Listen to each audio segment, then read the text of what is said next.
Alors, Erev Tov à tous et toutes, dans la joie et la bonne humeur.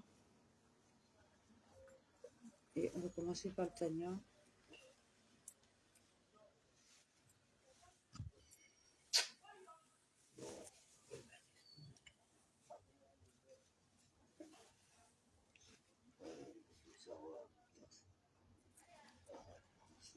Quoi? Alors, le Tanya étude du jour. Alors, 13 Tammuz à 1785, Igeret à Teshuvah, chapitre 4.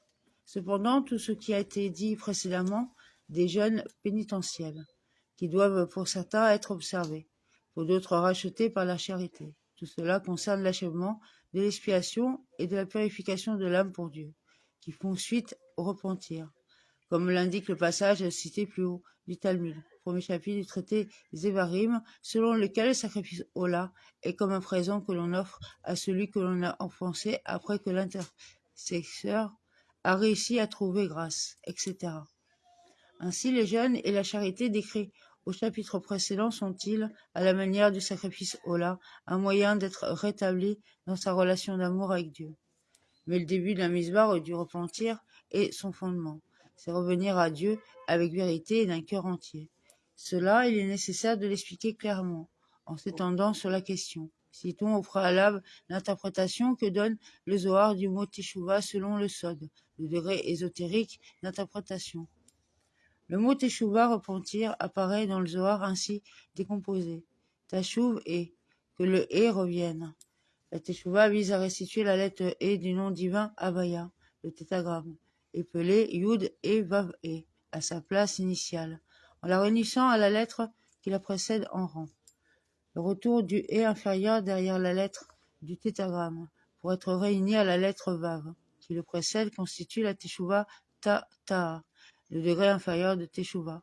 Le retour du E supérieur, le premier E, seconde lettre du nom, pour être réuni à la lettre Yud qui le précède, constitue la Teshuvah Ilaha, le degré supérieur de Teshuvah.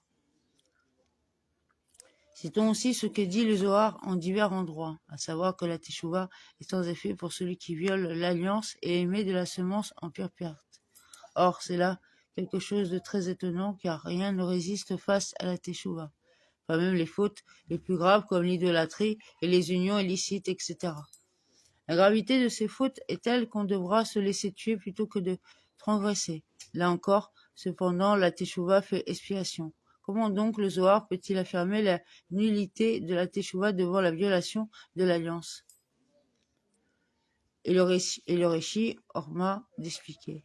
Ce que le Zohar veut dire, c'est qu'il n'y a pas de recours possible par la Teshuvah dans sa forme ordinaire, appelée Teshuvah inférieure, mais seulement par la Teshuvah supérieure. Or, pour comprendre cela, un temps soit peu. Il faut commencer par ce que disent l'écriture et les paroles de nos sages, concernant les châtiments de retranchement, carette et de mort par le ciel, qui avait commis une transgression passible de retranchement, mourait littéralement avant d'avoir atteint l'âge de 50 ans. Et en cas de transgression passible de mort par le ciel, il mourrait littéralement avant l'âge de 60 ans, tel le prophète Anania, fils d'Azur, demeure béni, dans Jérémie. Anania mourut par l'intervention divine après qu'il eut commis une fausse prophétie. Dieu lui fit connaître son sort en ces termes: je vais te chasser de la surface de la terre. Au cours de cette année, tu mourras. Le concept de mort par une intervention divine doit donc bien être comprise littéralement. Et parfois aussi, en cas de mort par le ciel, la punition est exécutée sur le champ, comme nous le voyons au sujet d'Er et Onan.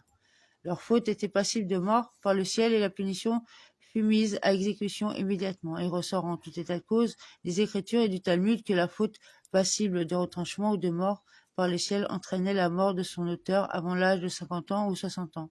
À l'évidence, une question se pose. Pourtant, il se trouve en chaque génération de nombreux individus coupables de fautes passibles de retranchement ou de mort par le ciel, qui néanmoins vécurent dans les délices des jours et des années prolongées. Amen.